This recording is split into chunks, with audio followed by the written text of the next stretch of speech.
suficiente, ¿eh? Bueno, pues sin más, me han comentado que unas pinceladas sobre hacia dónde vamos con el diseño de las instalaciones en lo que llamamos la hibridación.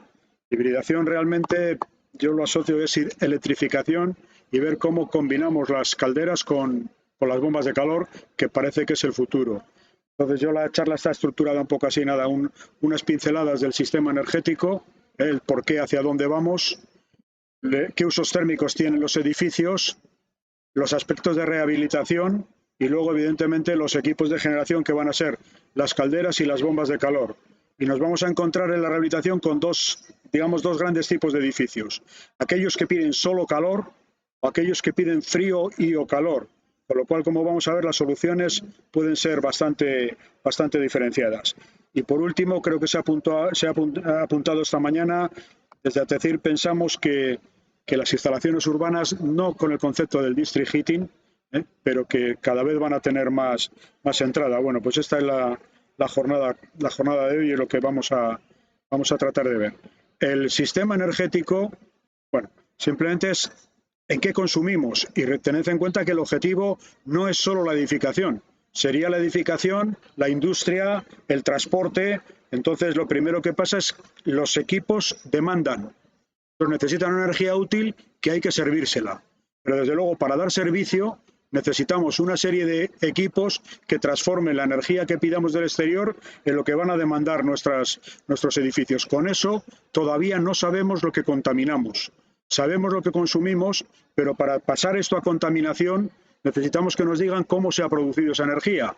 Entonces se utilizan los factores de paso que son obligatorios en todos los proyectos para poder dar los datos en función de energía primaria no renovable o energía primaria total.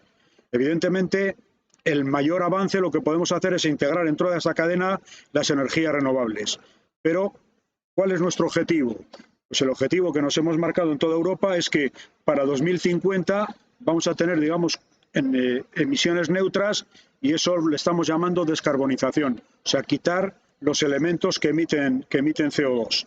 Bueno, pues el primer paso también, antes de echar a correr, y Europa lo ha dicho así, el primer paso es que sea eficiente el sistema, o sea, reducir las demandas de la edificación, de la industria, del transporte, mejorar el rendimiento de las instalaciones, y eso es lo que Europa dice, primero eficiencia. Y creo que es lógicamente así. Antes de empezar de pensar en cambiar todo el sistema de generación térmica, lo que vamos a hacer es que los elementos pidan lo mínimo posible. Ya se ha hablado antes en los edificios, aquí la rehabilitación es donde va a tener un campo fundamental, y a partir de ahí, pues evidentemente que la generación sea totalmente renovable, y entonces sí conseguiremos los objetivos. Los que estamos reunidos aquí creo que nos afecta la parte final, o sea, que nos preocupa cómo reducimos las demandas y cómo mejoramos el rendimiento de las instalaciones. Pero si el sistema no genera con renovables, pues todo este invento yo creo que se va al garete. Dicho esto, pasamos a nuestro trabajo, que son los edificios, reducir la demanda, incrementar el rendimiento. El otro análisis sería, bueno, pues si vamos a pasar en renovables, ¿qué vamos a tener en nuestra disposición? Hay un gran campo de energías renovables que son la producción directa de electricidad, pero también hay otras energías renovables para la generación térmica, como podrían ser los biocombustibles, la solar térmica, que yo creo que la hemos despreciado por hacerlo mal, puede venir el hidrógeno verde. Bueno, pues yo creo que todo esto nos llevaría a una primera reflexión imprescindible. Realmente en el futuro, ¿qué vamos a disponer? Porque podemos estar ahora promoviendo la biomasa, digo, pero dime cuánta biomasa va a haber. Si resulta que hay una previsión de que la biomasa va a ser el 60% de la energía, no sé por qué no estamos haciendo ya calderas de biomasa. Si me estás diciendo que la expectativa es, por ejemplo, del 15%, pues yo diría, vamos a llevarla a los puntos de grandes consumidores, que con pocos puntos podemos resolver. Lo mismo con los biocombustibles o lo que fuera. O sea, que realmente de lo que vamos a hablar ahora dependería mucho de que haya un estudio serio de realmente qué energías va a haber a nuestra disposición para ver luego hacia dónde las llevamos. El otro punto, ya lo ha comentado esta mañana Nacho de la Puerta, ¿dónde estamos? Pues es que tenemos un parque edificatorio muy antiguo, anterior al año 80, y por lo tanto es un parque que carece de aislamiento térmico. Luego, ¿realmente cuál es nuestro futuro inmediato? Rehabilitar. Y a medio plazo, rehabilitar. Y a largo plazo, rehabilitar. hagamos bien todo lo nuevo que vamos a hacer, pero realmente el ahorro de energía va a estar en corregir todo lo que tenemos hacia atrás, sobre todo en la edificación que proviene de años en los cuales no había reglamentación de aislamiento térmico. Los usos. Y en nuestra zona climática es así, en la edificación, que es más del 50%, perdón, en el residencial, que es más del 50% del campo edificatorio, pues los consumos son prácticamente calor. Estamos acostumbrados a calefacción y agua caliente sanitaria. Refrigeración, pues hasta ahora era poca. Igual a corto plazo nos encontramos con que empieza a no ser tan poca. Pero va a haber otros servicios, otros edificios cuyos consumos mayoritarios son frío. Piscinas, y uno que es el que va a dar mayor problema para la hibridación o a futuro como la penetración de las bombas de calor son los que tengan alto consumo de agua caliente sanitaria, sobre todo en el terciario, que tienen que cumplir el Real Decreto de Prevención de la Legionelosis. Por lo tanto, hospitales, residencias, hoteles van a ser edificios donde las instalaciones igual hay que pensárselas un poquito más. Como primera fase en obra nueva, yo creo que ya está claro, y además cada vez vemos más que en obra nueva la penetración de la bomba de calor ya es enorme. ¿Por qué? Porque como podemos hacer el edificio con todas las características que necesitemos, diseñamos edificios con baja demanda que pueden trabajar con temperaturas bajas en calor o altas en frío y ya tendríamos entrada directamente de la bomba de calor. Cuidado, aunque sea obra nueva, un hospital, un hotel podría necesitar calderas. Entonces yo diría que incluso podría ser, pues aunque lo esté pensando con bomba de calor, pero lo mismo que pongo un grupo electrógeno, pues igual para ese tipo de edificios permito que me pongan la caldera por si acaso. Pero realmente el consumo estamos tendiendo clarísimamente a bomba de calor y en obra nueva no va a haber problema. La pega está en la rehabilitación, porque si el edificio es antiguo, vamos a hacer ahora algún numerito, podemos tener consumos muy altos, pues primer paso, primera pregunta, ¿se rehabilita el edificio o no? Porque si el edificio se rehabilita, casi lo podemos considerar como obra nueva. Un aislamiento térmico, un cambio de ventanas, una recuperación de la ventilación, me llevaría a que ese edificio, desde el punto de vista de instalación, lo puedo analizar como si fuese obra nueva. Entonces, en la rehabilitación es importantísimo el aislamiento térmico, sobre todo en el sector residencial, y la protección de la radiación solar en el terciario, en los edificios que tengan consumos importantes de refrigeración. ¿Cómo me enfrento a esto?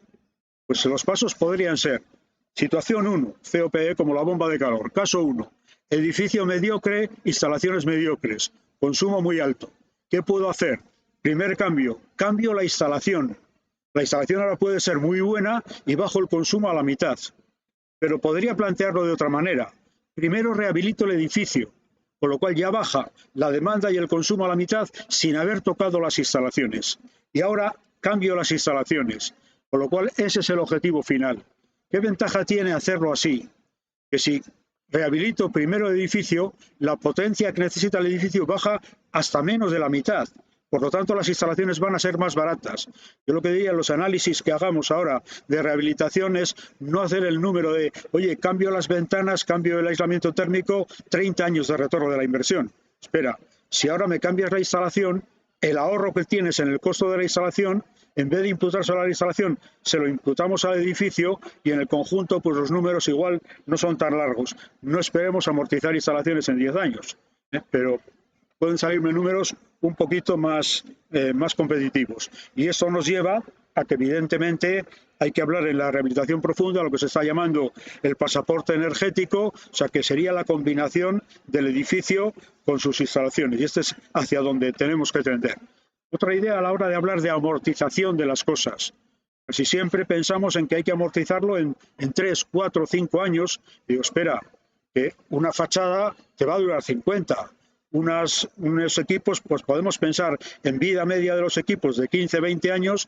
Bueno, pues no pensemos en amortizar las instalaciones a 5 o 6. Podemos dar periodos de amortización de 10, 12 años que pueden ser razonables. Evidentemente, siempre menos el periodo de amortización que lo que van a durar los equipos. Si no, creo que económicamente estaríamos engañando. Otra situación, con el precio que tiene la energía, no sé si el sector estamos perdiendo un momento de realmente convencer al ciudadano que es un buen momento para hacer inversiones, porque como la energía está más cara, pues lo amortizamos más rápido. Y yo, aunque creo que puede bajar, no creo que volvamos a los precios que estábamos acostumbrados hace unos años. Hemos dicho, primero, eficiencia. Vale, pues antes de empezar a pensar en los generadores, que es lo que dejo para el siguiente paso, vamos a hacer bien el edificio. Entonces, si no me cambias el edificio, por lo menos equilibrado hidráulico, válvulas termostáticas, variación de velocidad en bombas y ventiladores, y una lanza que siempre rompo, el aislamiento térmico lo hemos hecho muy mal. Entonces vamos a pensar qué hemos hecho y qué es lo que debemos hacer.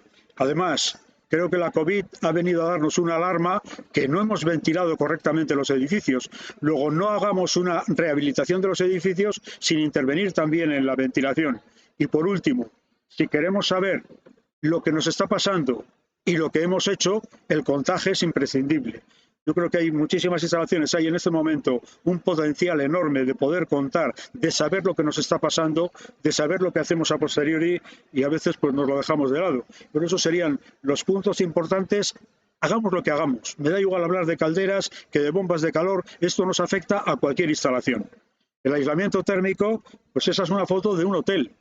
Y digo, oye, ¿no has puesto aislamiento en el agua caliente sanitaria? Y dice, es que es tubería plástica. Pues muy bien. Perderá menos que la metálica, pero es que estamos hablando de 60 grados. Otro hotel distinto, lo que veis abajo es la distribución del agua caliente sanitaria de otro hotel. O no digo nada cuando dejamos el aislamiento a la intemperie. Creo que es un punto crítico en las instalaciones y que sobre todo en calor lo hemos hecho muy mal. En frío no se hace tan mal porque como la tubería llora, pues nos cuidamos un poquito más. Pero en calor hemos perdido y seguimos perdiendo muchísima energía en este punto. Y eso me da igual, con qué generemos luego esa energía. Y las renovables. Me voy a dejar para las bombas de calor las que llamamos aero, geo e hidro, y vamos a pensar un poquito en el agua caliente sanitaria con energía solar térmica. Personalmente creo que el código técnico nos ha metido otra zancadilla. Llegar al 60% de fracción solar supone meter la instalación en estancamiento por decreto ley. Y luego nos van, dice, ¿por qué no nos conformamos con un 40, un 50, hacerlo bien y ya la complementaremos? Si por ley me pides un 60, yo creo que en el proyecto inicial me voy a olvidar de la térmica. Bueno, pues si me olvido, por lo menos en la rehabilitación tratemos de recuperar todo aquello que ya existe y que no está funcionando correctamente. La inversión ya no es tan fuerte. Y rompo una lanza a favor de las piscinas cubiertas, que yo casi le hubiera puesto por obligación energía solar térmica para las piscinas cubiertas. La ventilación. No podemos seguir haciendo las cosas como las hemos hecho hasta ahora. Desde el 2007 ya era obligatorio y sí ha funcionado mejor, pero tenemos muchísimo trabajo para hacer en ello. Bueno, las zonas climáticas D y E, en nuestro caso Vitoria es D, la recuperación de calor en la ventilación se amortiza muy rápido. Muy rápido, por favor, acordaros lo de los 10 años que he dicho al principio. En la zona C, que es la nuestra, pues igual a veces hay que hacer números. Y posiblemente la A y B, que no las tenemos, pues igual no tiene tanto sentido la recuperación de calor. Sería conveniente también utilizar la recuperación del calor latente, ya que la reglamentación me habla solo de calor sensible. Bueno, pues tanto en cualquier edificio como en viviendas. Entonces, para viviendas cada vez hay más oferta de ventilación con recuperación, que ahora vamos a ver en algún número, tiene una entrada importantísima. Y ya por fin entramos a lo que nos reúne hoy, la hibridación. ¿De dónde partimos? Partimos de las calderas. Las calderas reciben un combustible, hay que darles aire, y ya la primera pelea, que si el poder calorífico inferior, el superior, y por eso hablamos de rendimientos de más del 100%, los reglamentos europeos han dicho, se referencia todo respecto al poder calorífico superior y por lo tanto ya no habrá rendimientos mayores que el 100%. Esa es la parte positiva, el calentamiento del agua que luego nos llevamos por el edificio. ¿Cuál es la parte negativa? Pues los combustibles son carbono e hidrógeno, luego emiten CO2. Y como estamos hablando de descarbonización, pues de momento las hemos demonizado. ¿Vale? A largo plazo pensemos en ello, pero todavía están ahí y yo creo que todavía tienen un papel que jugar. Otra idea, coletilla, siempre hablamos de caldera, pero es el conjunto quemador, caldera, chimenea. O sea, desde que el aire entra para realizar la combustión hasta que abandona el edificio, tendría que ser por la parte superior. Pero la limitación es que no pueden superar el rendimiento del 100%. Su grandísima ventaja es que no tiene ningún problema de temperatura, aunque sea una caldera de condensación, que también yo he oído a veces, es que las calderas de condensación no pueden trabajar a 90 grados. Claro que pueden trabajar, con no tan buen rendimiento, pero si lo necesito puede. Por lo tanto, la grandísima ventaja de la caldera es que no tiene ningún problema en atender a cualquiera de nuestras instalaciones. Su inconveniente, pues que emite CO2. Y el otro tema es que su rendimiento está limitado al 100%. Cuidado, si empieza a haber combustibles renovables, igual hay que repensarse lo que estamos haciendo. Porque si es el combustible tiene esa consideración, pues la emisión de CO2 ya no está ahí. Para mí también la reflexión es que, aunque el combustible sea renovable, la caldera contamina.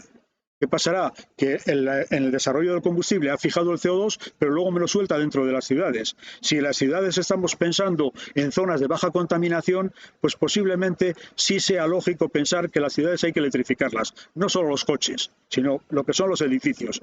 Y utilicemos el combustible renovable donde sea más fácil utilizarlo, pero digo, siempre supeditado, será la conclusión final, a un correcto estudio de lo que tenemos a nuestra disposición. Ahora aparece su gran competidor, la bomba de calor. ¿Qué ventaja tiene la bomba de calor? Pues que extrae calor de una fuente fría y me lo cede a una fuente caliente. ¿Qué inconveniente tiene? Pues que tiene que mover un montón de aire exterior, que es como número así gordo para que no lo olvidéis. Una caldera necesita 1 metro cúbico de aire por cada kilovatio hora. Una bomba de calor 300. Luego a una caldera le meto la ventilación a la sala por un tubito, le pongo la chimenea y ya lo resuelto. A una bomba de calor no. Tengo la solución de una agua-agua, pero al final también tendré que acabar evacuando el calor. Entonces, las bombas de calor las denominamos.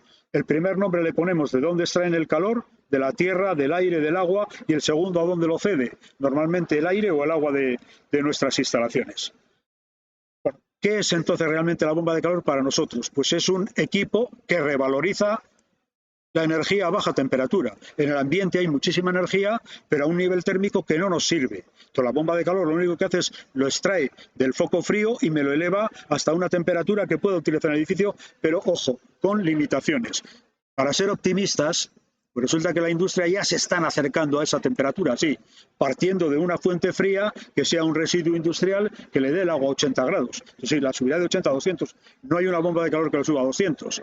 Y si utilizamos como energía la naturaleza, pues ya se están ofreciendo equipos de 70, de 80, sí, pero eso va siempre en contra del COP. Luego, pensemos en usos a menor temperatura. Y luego, en el mercado, ¿por qué las llamamos a la bomba de calor aero, hidro o geo? Porque si revaloriza el calor, si lo extrae del aire, la vamos a llamar aerotermia, si lo trae de la tierra, geotermia, y si lo trae del agua, hidrotermia, pero conceptualmente son bombas de calor. Primera ventaja, digamos, no emiten CO2 porque consumen electricidad, siempre y cuando la producción eléctrica haya sido renovable. Temperaturas, aunque las hay para temperaturas más altas, vamos a ponernos como frontera 50. Las hay, 60, 70, pero sabiendo siempre que cuanto más temperatura te pida, peor COP tiene. Ahora, aplicando este concepto que es mezclar calor con energía eléctrica, que a mí en termodinámica creo que me habrían suspendido, pero en la práctica así lo hacemos, pues hablamos de rendimientos del 200, del 300%, tened en cuenta ese concepto. Como el calor que extrae de la fuente fría no me lo cobran, pues para mí yo solo es lo que pago la electricidad. Y además ahora veremos, es un equipo reversible, con lo cual también puede dar frío. Evidentemente esto funcionará si la producción eléctrica es renovable, pero tiene inconvenientes. Primero, la aerotermia. Cuando funciona en esta zona, el agua que hay en el ambiente, esos pocos gramos de agua que hay en el aire ambiente, se congelan, y si se congelan el equipo, deja de funcionar. Por lo tanto, tiene que entrar en lo que llamamos los desescarches y eso afecta a cómo se comporta en nuestra instalación. Y este es su problema. ¿Un edificio qué hace? Si yo calculo sus necesidades de calor, lo que hacen es que desde la temperatura de diseño de mi edificio, luego según la temperatura exterior va subiendo, las necesidades de calor de mi edificio cada vez son menores. Pero a la bomba de calor le pasa lo contrario. Como extrae el calor del ambiente, cuanto más temperatura hay en el ambiente, mayor energía, mayor potencia me entrega la bomba de calor. Luego, a la hora de seleccionar, no es tan fácil como una caldera. En una caldera hacemos el proyecto, me han salido 500 kilovatios, cojo una caldera de 500, ya lo tengo resuelto. La bomba de calor no, porque el fabricante, en Europa se ha quedado al acuerdo, me da ese dato de 500 aquí, para una temperatura exterior de 7 grados. Todavía no ha entrado en el desescarche. Pero cuando va cada vez teniendo menor temperatura, que es lo que nos pasa en nuestros edificios, la bomba de calor de repente se agacha y en mi ciudad no da lo que pone el catálogo. Esto ha sido error típico de proyectos, que se ha hecho el cálculo de la carga y se ha escogido por catálogo la bomba de calor que daba esa potencia. Y luego te llamaban que la bomba de calor no funciona. No es culpa de la bomba de calor, es culpa de que hemos hecho mal el proyecto. Lo que hay que hacer es comprobar qué da ese equipo en las condiciones de mi ciudad. Y la misma bomba de calor no se comporta igual en Vitoria que en Donosti que en Bilbao. Cada ciudad tenemos nuestras condiciones de diseño y hay que, en el proyecto, afinar esto. Bueno, pues este es el primer inconveniente. Segundo inconveniente, pero si la calculo para las condiciones de diseño, me sobra máquina todo el año. Por lo tanto, no es descabellado pensar en la bomba de calor hibridada. ¿Qué quiere decir? Que cuando estás con mucho frío, anda mal, bueno, pues ahí te ayudará ¿quién? Pues si estoy hablando de rehabilitación y ya tengo las calderas, pues el mejor ayudante es la caldera. Digo, conservo la caldera para esas zonas y ahora vamos a ver qué supone eso en el consumo de energía total. Bueno, pues esta es su grandísima ventaja, pero también sus limitaciones. Un ejemplo. He cogido un edificio de 138 viviendas y lo que hago es hacer el cálculo de la demanda según ha ido evolucionando la reglamentación. Y me voy encontrando con estas sorpresas. Ese edificio sin aislamiento térmico me pide 787 kilovatios. Y resulta que los datos son muy parecidos a los que nos ha comentado antes Nacho en la primera presentación. Me ha parecido ver que andaba por 5.000 y pico vatios las viviendas tipo en el País Vasco. Pues resulta que esta es una vivienda, digamos, promedio de País Vasco. Creo que la mayor parte de los edificios ya han cambiado las ventanas. En la hoja de ruta que nos han contado esta mañana era el segundo punto. El primero venía la fachada. Pero yo creo que la mayor parte de los edificios ya se han cambiado las ventanas. ¿Qué quiere decir? Que el edificio que cuando se hizo pedía 800 kilovatios, solo por cambiar las ventanas ha bajado a 675. O sea, ha bajado la potencia necesaria a 1,85,8. Y esto vamos a ver qué efecto nos puede tener. Siguió aumentando la reglamentación, norma básica del año 79, pues cumpliendo el año 79 ya bajábamos a un 75%. Vuelve a cambiar la reglamentación, año 2006, ya estamos en el 68. En el 2019 vuelve a cambiar, 62, pero la vuelta de tuerca final, la que nos han dado, ha sido cumplir el HE0. Entonces, en el documento HE1, para cumplir el HE0, nos da unos valores aconsejados de transmitancias, y eso nos llevaría a un 56% de la potencia que ese mismo edificio podía haber necesitado sin aislamiento térmico. Y si a esto le añadimos la recuperación de calor de la ventilación, es que nos quedamos en un 27% de la potencia inicial. ¿Qué quiere decir? Que si un edificio no se rehabilita, nuestras condiciones de trabajo son las iniciales. Pero si el edificio se rehabilita, el mismo edificio va a empezar a pedir menos demanda. ¿Y eso qué me hace? Voy a ver cómo funcionan los radiadores. Esta tabla de cómo funcionan los radiadores es la regulación en función de las condiciones exteriores. Si la instalación es muy antigua, seguramente los radiadores estaban pensados para 90-70, la temperatura de diseño era 60 grados y en ese momento el radiador daba lo que ponía el catálogo. Pero solo por haber puesto cristal, solo por haber cambiado las ventanas, ya he bajado un 15%. ¿Qué quiere decir? Que busco este 85 aquí lo tengo, y me encuentro que la misma instalación que en su día tenía que trabajar a 90-70, con los mismos radiadores que tiene, con las mismas tuberías, ahora podía estar trabajando con un salto térmico de 53, pues 7 grados menos. Eso llevaría a que empiece a dar entrada mejor a las calderas de condensación y mejor a las bombas de calor. Si los radiadores se seleccionaron no con la norma antigua, la 9015, sino con la europea 442, ahora la referencia de diseño no es 60, sino que es 50. Y el 85%, pues estaríamos hablando de saltos térmicos de 44. ¿Qué es una regulación en función de las condiciones exteriores? Simplemente buscar En la curva esa que hemos visto del edificio, que iba cayendo la temperatura para cada temperatura, perdón, la potencia para cada temperatura exterior, buscar cuál es este porcentaje, busco este porcentaje en los radiadores que tenga instalados y eso me define a qué temperatura tengo que enviar el agua a los radiadores para que se igualen a ese nuevo punto. Bueno, pues esto, que es importantísimo en las instalaciones, nos va a poder ayudar también para hibridarlas. Bueno, de esto es entonces donde partimos. Mirad que el tema de rehabilitar el edificio nos abre enormemente el abanico a cómo vamos a poder hacer las instalaciones a futuro. Voy a pasar esto también unas reflexiones. Estas son las temperaturas de Bilbao, son las 24 horas del día, temperatura exterior, y el número de veces al año se repite una cierta temperatura. Por ejemplo, 5 grados a las 2 de la madrugada en Bilbao se da 10 horas al año. ¿Qué quiere decir? Que ahora mi instalación tiene que adaptarse a esto.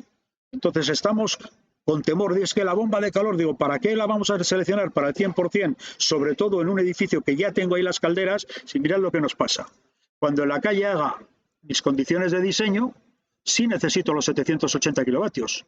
Pero cuando en la calle está haciendo 9 grados, ya me vale solo con 445. ¿Y esto qué se transforma en energía? Cuidado, energía es potencia por tiempo. Claro que cuando hace mucho frío necesito mucha potencia, pero muy pocas horas. Luego, si ahora multiplico la potencia por las horas, me encuentro que para baja temperatura es que lo necesito menos del 1% de la energía al cabo del año. Luego, en un edificio que existe, que tiene las calderas, déjaselas. Van a estar consumiendo, o sea, van a tener la potencia para hacer frente a los peores momentos del año y el consumo va a ser un 10%, mientras que la bomba de calor va a poder entrar con mucho más, o sea, aportando mucha más energía. Si ese edificio se rehabilita, bueno, entonces ya todo cambia totalmente. Ese 700 baja a 200 y entonces aquí ahora también otra idea, fijaros. El aislamiento térmico hace que cada vez tenga más peso en la potencia la ventilación. Antaño la ventilación podía ser un 20, un 30% de la potencia, ahora puede ser un 50, un 60. Luego, si a la ventilación pongo recuperadores de calor, bajo otro 30%. La bomba de calor la abarato enormemente porque son igual 100 kilovatios menos. Pues entonces el costo de la recuperación de la ventilación, lo que tendría que comparar es cuánto me ahorro en las bombas de calor que voy a poner. Y es posible que amortice la recuperación de calor debido al ahorro que voy a tener en los equipos a instalar en generación.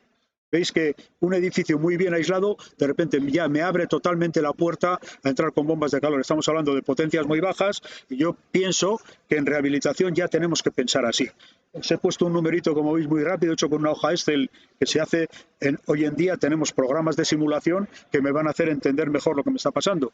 Pero simplemente un cálculo tan sencillo como este me da pistas de cómo tengo que enfrentarme a la rehabilitación. Bueno, pues ahora vamos ahí. Si se rehabilita la envolvente del edificio, para mí ya no me queda ninguna duda, como si fuese obra nueva. Yo creo que solo hay que ver los catálogos de los fabricantes, que cada vez me ofrecen menos calderas y más bombas de calor.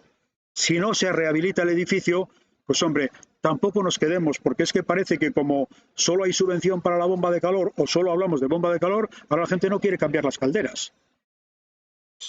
Vamos a hacerlo.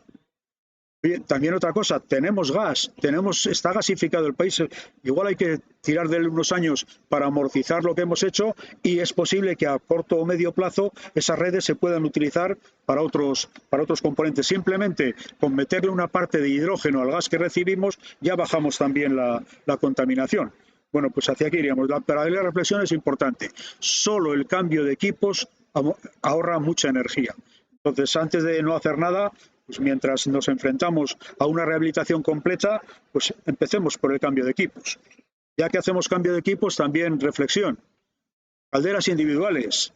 Como tenemos miedo al gas, nos las hemos sacado al tendedero.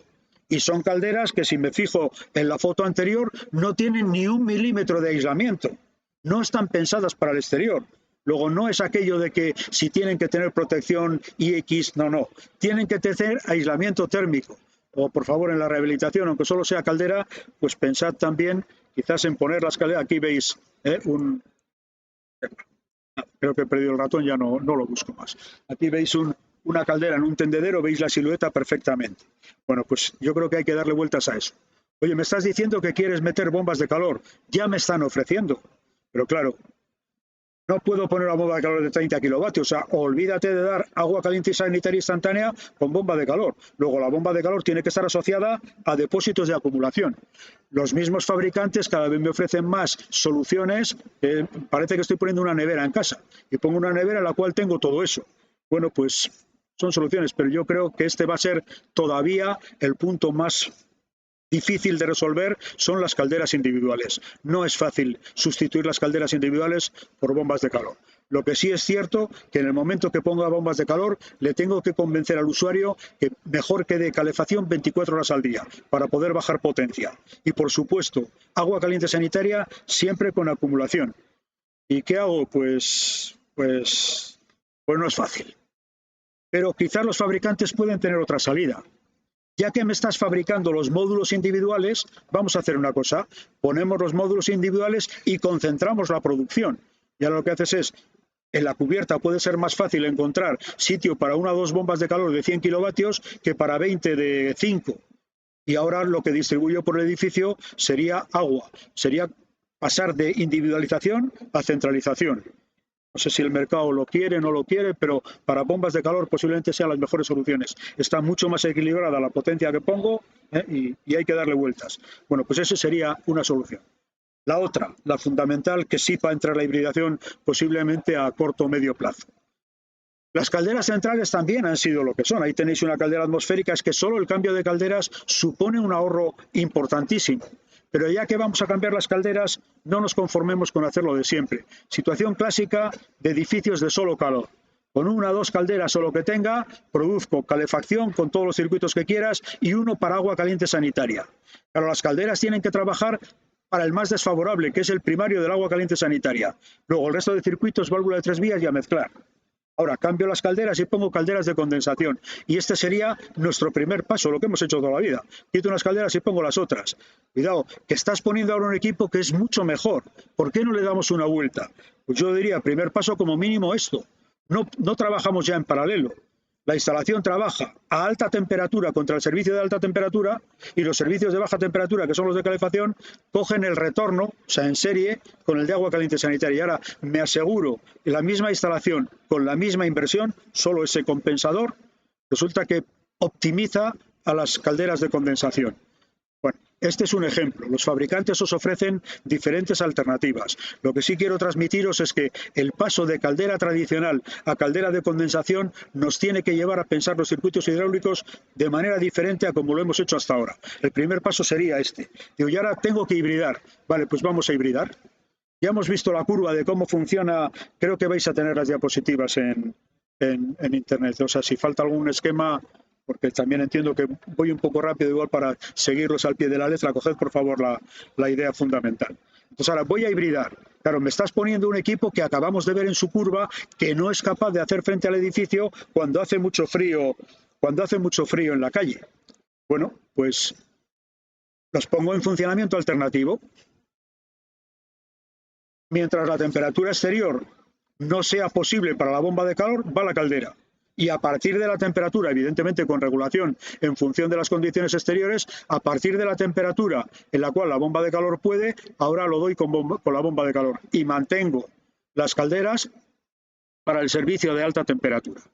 Ya he hibridado la instalación. ¿Algún problema? Me cuesta. Porque resulta que estoy poniendo bombas de calor para no aprovecharlas tantas horas. Pues si podemos hacer algo para aprovecharlas más, pues está clarísimo. Déjales que den agua caliente sanitaria. Si tengo que dar el agua caliente sanitaria a alta temperatura, mantengo depósitos más pequeños con las calderas para que no me falle nunca el servicio y ahora doy agua caliente sanitaria a temperatura no tan alta con las bombas de calor. Si estamos en edificios de viviendas, como el decreto de prevención de la legionelosis no es tan exigente como en obra nueva, como en el sector terciario, pues en viviendas lo podría hacer también así. En el terciario hay que darle un poco más de vueltas a esto porque tengo que asegurar siempre alta temperatura en el depósito final. Eso quiere decirme que podría incluso hasta con la bomba de calor casi llegar a la temperatura del agua caliente sanitaria. Y si os ocurre, he puesto aquí dos bombas de calor, dos calderas para que veáis que puedo mezclar cualquier cosa. Yo creo que lo coherente, el primer paso de hibridación sería casi solo una bomba de calor y luego en la segunda reforma ya me lo volveré a pensar. Y si os ocurre que esto puede mejorar, pues es que a mí me parece evidente. dale oportunidad al agua caliente sanitaria. O sea, quiere decir lo mismo que hemos hablado en instalaciones individuales de asociar la bomba de calor a acumuladores por vivienda, pues también es darle la máxima capacidad que podamos para que la bomba de calor entregue más energía al agua caliente sanitaria, pueda entregar más energía a los circuitos de calefacción y lo que le falte pues se lo darán las calderas. Mientras no toque el edificio, posiblemente voy a necesitar hacer estas cosas, porque si no tendría que poner equipos de bomba de calor demasiado grandes. Ya habéis visto ante la curva, ¿para qué? Para luego utilizarlos muy poco tiempo al año. Entonces, si no rehabilito el edificio, si solo intervengo en las instalaciones, estas son las salidas de hibridación. Oye, rehabilitamos el edificio, estupendo. ¿Por qué? Porque como hemos visto antes, en las tablas de los radiadores, si rehabilitas el edificio, fijaros, sin tocar la instalación interior del edificio. Ahora también, por favor, cogedme las palabras poco a poco. No se puede decir en todos los edificios, no os puedo decir esto se puede hacer siempre, pero claramente si estudiamos cuánto mejoramos el aislamiento de la envolvente, es posible que comprobemos que la instalación que ya tenemos vuelve a funcionar, los mismos radiadores con bomba de calor, porque como lo hemos bajado a menos de la mitad, necesitamos menos alto térmico, menos caudales, en cada proyecto habrá que comprobarlo. Pero esa puerta está abierta. ¿Qué quiere decir? Que si he rehabilitado el edificio, ahora mi hibridación puede hacer frente prácticamente a la calefacción y a un porcentaje altísimo del agua caliente sanitaria. ¿Y qué hago con las calderas? Pues si las necesito, las sigo manteniendo para el uso de alta temperatura y para los días esos que hace mucho frío, ayudarle al circuito de baja temperatura. Simplemente haría una conexión entre alta y baja con una válvula de 3 vías para bajar la temperatura. Entonces, veis que yo creo que si nos sentamos, los esquemas son sencillos. O sea, solo hay que pensarlo un poco. Los fabricantes nos ofrecen de todo, con un producto en este momento que a mí me parece de altísima calidad. Entonces, lo único que podemos hacerlo es hacerlo mal y pifiarla. Vamos a coger lo que nos dan y hacerlo correctamente. Cuidado, esto cuesta. También me están diciendo que va a haber subvenciones para este tipo de soluciones. Pues si no hay subvención para las calderas y si hay subvención para las bombas de calor, pues es posible que la subvención nos ayude a que los números ya no sean tan dispares entre calderas y bombas de calor. ¿Has acabado con los problemas? Claro que no hemos acabado con los problemas. Eso es lo que ocupan 3 calderas, o sea, 300 kilovatios, 500 por 520 por 800 más 1 metro para mantenimiento y ya te he puesto las calderas. Porque hemos quedado que como número gordo, una caldera necesita 1 metro cúbico de aire por kilovatio hora, mientras que esta necesita 300. Luego resulta que esa máquina de 300, o sea, perdón, esto es lo que ocupa la de 100, me voy a una de 100 aire y fijaros, más 1 metro por todos los laterales para mantenimiento. Es posible que sí quiera hacerlo, pero no tenga espacio. Hay que mirar qué tipo de edificios tengo. Si tenemos cubiertas planas, puede no haber problemas, pero si no tenemos cubiertas a 2 aguas, igual no nos cabe. O sea que no es tan sencillo el cambio. La otra solución, agua-agua, que es la geotermia, pues hombre, yo creo que en edificación existente la geotermia no es fácil. Hacer los pozos y demás, aparte del precio. Bueno, pues primer inconveniente importante, ¿dónde pongo los equipos? Ya no los puedo poner donde ponía las calderas. Entonces, primer obstáculo. Segundo obstáculo, posiblemente si mi edificio de viviendas tenía solo alimentación eléctrica para ascensores y luz de la escalera, pues es posible que la alimentación eléctrica no me valga para las bombas de calor. Pues igual tengo que pedir una nueva cobertura, cuidado, porque de estas cosas a veces nos olvidamos. O sea, espacio donde los voy a poner, costo de las instalaciones y alimentación eléctrica para que esto funcione. ¿Qué quiere decir? Pues, hombre, nosotros estamos en las capitales en el País Vasco, creo que están muy bien gasificadas y muy bien electrificadas, posiblemente no tengamos problema para pedir la potencia que nos interese, pero nos podemos encontrar con zonas donde pues igual hay que poner un nuevo centro de transformación, con lo cual hay que mirar los precios. O sea, ponemos en la balanza lo positivo, los inconvenientes y hay que equilibrarlo antes de ver qué ponemos. Vale. Esos son los edificios que solo necesitan calor. Entonces, la hibridación tiene ese inconveniente y segundo, la recuperación de la inversión es más larga porque no la utilizo todo el año. Pero ¿qué sucede si mi edificio también necesita refrigeración? Pues esto ha sido clásico en oficinas. Con los mismos problemas que hemos hablado antes de espacio, ya no tengo el problema de la cometida eléctrica, porque si había enfriadoras, seguro que ya estaba el espacio para las enfriadoras y seguro que ya tenían la cometida eléctrica para las enfriadoras. Luego, los edificios donde hay enfriadoras, el pasar a bomba de calor no es tan complicado. Está claro que si es un hotel un hospital, una residencia, el agua caliente sanitaria sigue siendo un servicio crítico y la bomba de calor, pues hay que ver qué equipo selecciono por el tema de tener que trabajar a esta alta temperatura. Y por supuesto, el análisis del edificio, no el simplificado que os he puesto yo antes de solo calor, sino ahora hay que estudiar también el frío. Pero dicho esto, pues vamos a ver ahora la otra grandísima ventaja de la bomba de calor que le hacen un competidor importantísimo. Pues es que simplemente con la válvula de 4 vías se transforma en un equipo que no solo da calor. Llamamos bomba de calor al equipo que utiliza el ciclo de compresión y da calor. Llamamos a enfriador al que da frío. Pero lo habitual, lo que me ofrecen en el mercado, son los equipos reversibles. Entonces, el mismo equipo puede darme frío o calor. Vale, pues si tenía enfriadoras, ahora es mucho más fácil hacer la reforma, porque ya tengo el espacio para estos equipos, ya tengo la alimentación eléctrica y ahí estaba. Entonces, ¿qué hago? Pues el primer paso va a ser meter más niveles térmicos. Ahora otra cosa, cuando tenga frío y o calor, el mercado ahora ya la oferta empieza a incrementarse. No me da equipos como este que acabamos de ver, que son solo reversibles, o sea, da frío o da calor, sino que también me ofrecen equipos que al mismo tiempo dan frío y calor. Pueden ser las enfriadoras con recuperación de calor, las bombas de calor polivalentes, a 4 a 6 tubos. Oye, ¿por qué tan complicadas? Porque en frío me dan la temperatura que necesito para refrigeración, pero en calor la condensación tiene una primera zona, que es la descarga de compresores de alta temperatura. Lo que pasa es que puedo utilizar poca energía. Sí tengo alta temperatura, pero muy poca, y sin embargo, si puedo utilizar todo el condensador, puedo trabajar a temperatura más baja. Por lo tanto, ahora ya sí, la oferta de equipos es cada vez más amplia, se van a abrir nuevos abanicos de soluciones que hay que darles vuelta y no el clásico que acabo de poner antes de enfriadoras y calderas. Una reflexión que sí me parece importante, porque yo creo que las bombas de calor, yo empecé a trabajar en el año 82.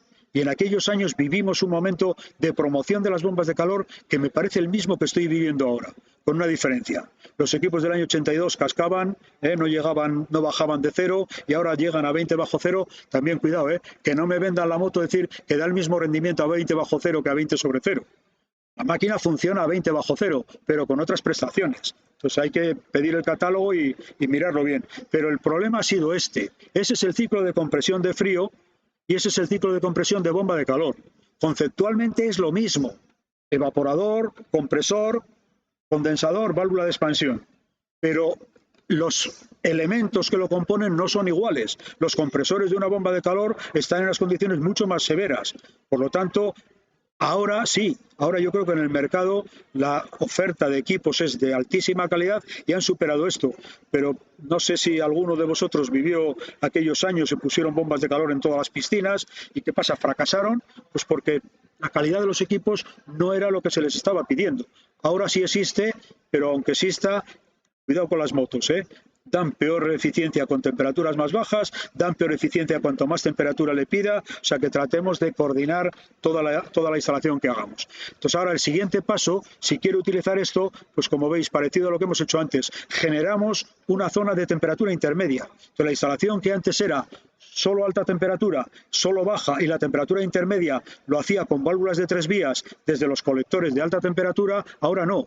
Ahora, para que la bomba de calor pueda integrarse fácil, le generamos una zona de temperatura media. ¿Y qué puedo poner en el mercado? Pues fijaros, una bomba de calor reversible, que hará o da frío o da calor. O puedo poner enfriadoras con recuperación de calor, bombas de calor polivalentes, o sea que al mismo tiempo trabajen en frío y en calor. Por supuesto, estoy hablando de rehabilitación.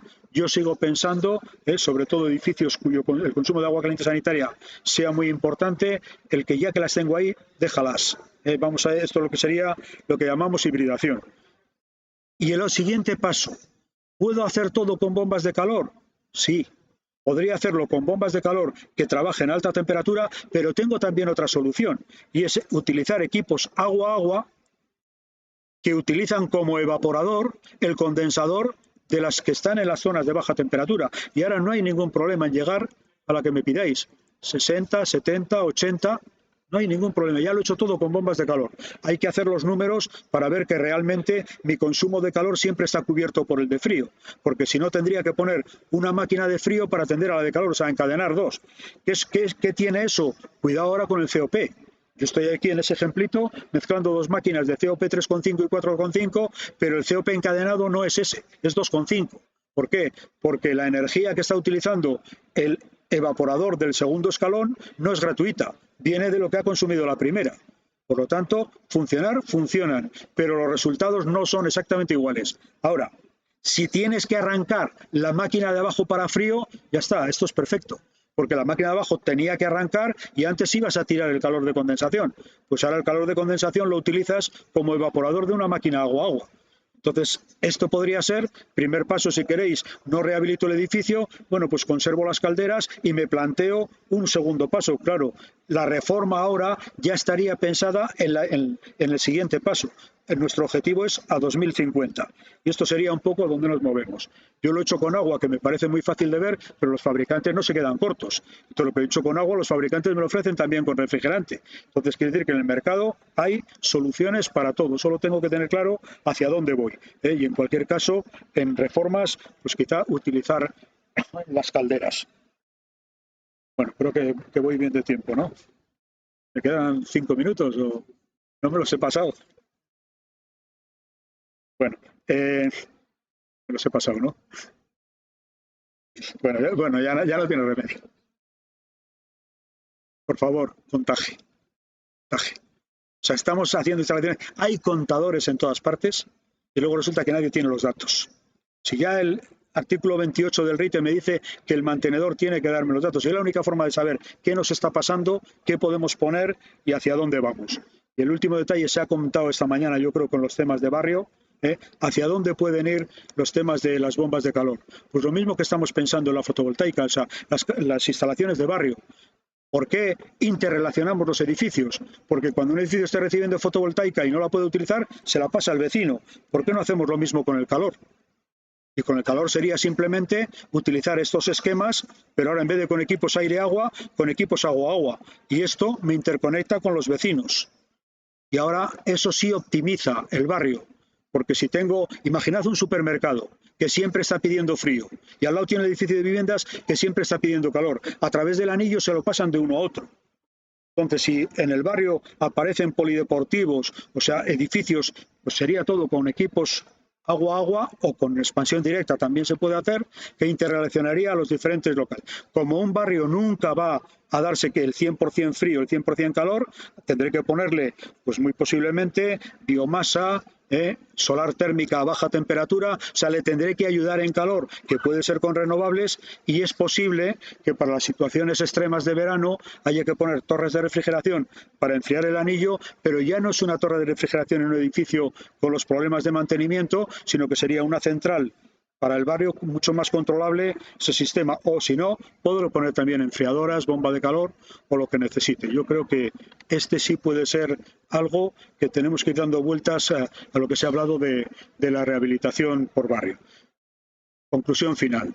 Es imprescindible que se analice rigurosamente de qué vamos a disponer a corto plazo. O sea, va a haber hidrógeno, en qué condiciones y para qué, biocombustibles, biogás, electricidad, cuánto.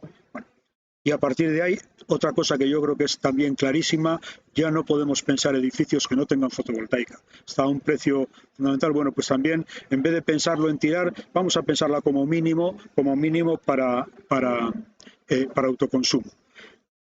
La electrificación en las ciudades al 100% yo creo que es alcanzable. Y no a no muy largo plazo, y estamos en un momento también que a la tarde habrá otras conferencias, ahora habrá de energías renovables y a la tarde de fotovoltaica y de los refrigerantes. ¿Qué refrigerante seleccionamos para solucionar todo esto? Evidentemente, si la producción no es renovable, todo lo que os he contado lo apaga y vámonos. Gracias.